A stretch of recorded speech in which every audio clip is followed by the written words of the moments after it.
présent l'onglet Contacts ou la liste des contacts. Vous y retrouverez tous les contacts et les nouveaux prospects inscrits sur le compte System.io. Donc, si un contact ou quelqu'un utilise l'un de vos formulaires, il peut s'agir d'un formulaire de tunnel ou d'un formulaire de blog, il sera enregistré dans cette liste.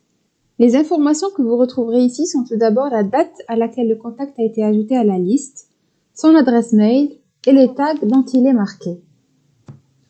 Si vous remarquez ici, l'adresse mail est cliquable. Lorsque nous cliquons dessus, nous sommes redirigés vers la fiche de ce contact où sont répertoriées toutes les informations que nous détenons à son sujet. Par exemple, le nom, l'adresse mail ou encore l'identifiant affilié de ce contact. Ici, vous pouvez désabonner le contact de votre liste de distribution des emails marketing si vous ne voulez plus lui envoyer d'email. À droite se trouve la date et l'heure auquel le contact a été ajouté à la liste, ainsi que le lien de la page que le contact a utilisé pour s'inscrire. Dans cet exemple, mon contact a utilisé une page d'inscription à un webinaire.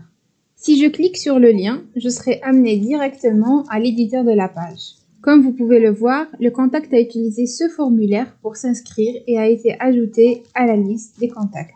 Une autre fonctionnalité que vous trouverez dans l'onglet des contacts est la possibilité d'ajouter manuellement un contact à votre liste.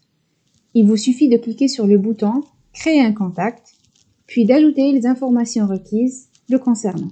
La seule information nécessaire et obligatoire est bien l'adresse email.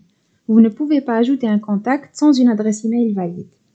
Il vous suffit ensuite de remplir les informations si vous les avez. Depuis cette fiche, vous pouvez même sélectionner les tags que vous souhaitez attribuer à vos nouveaux contacts. Les tags sont très importants pour la gestion de votre liste dans System.io et nous allons le voir. Il existe des filtres qui vous aideront à organiser vos contacts et à faciliter vos efforts en matière d'emailing. Dans cet exemple, nous allons choisir celui-ci et l'enregistrer. Notre contact est maintenant ajouté à la liste, comme vous pouvez le voir ici. Une autre fonctionnalité très importante, surtout pour les nouveaux utilisateurs qui viennent d'une autre plateforme et qui veulent continuer à utiliser leur propre liste de contacts sur System.io, c'est la fonction d'importation de contacts. Une fois que vous aurez cliqué sur « Importer des contacts », vous trouverez des informations qu'il est très important de lire et de comprendre, car nous avons certaines règles à respecter afin de maintenir une bonne délivrabilité pour tous nos utilisateurs.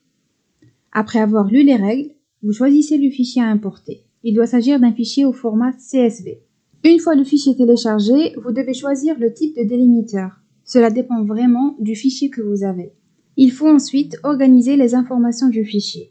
Donc le prénom va aller dans la colonne prénom et l'email va aller dans la colonne email.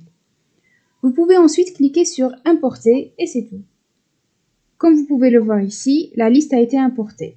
Dans cet exemple, il n'y avait qu'un seul nouveau contact dans la liste. Mais si vous avez une liste plus conséquente, cette fonction est très pratique, car vous n'avez pas à ajouter vos contacts manuellement un à un. Lorsque vous importez votre liste, vous retrouverez tous vos contacts ici, mais vous pouvez également les voir au niveau de votre tableau de bord principal.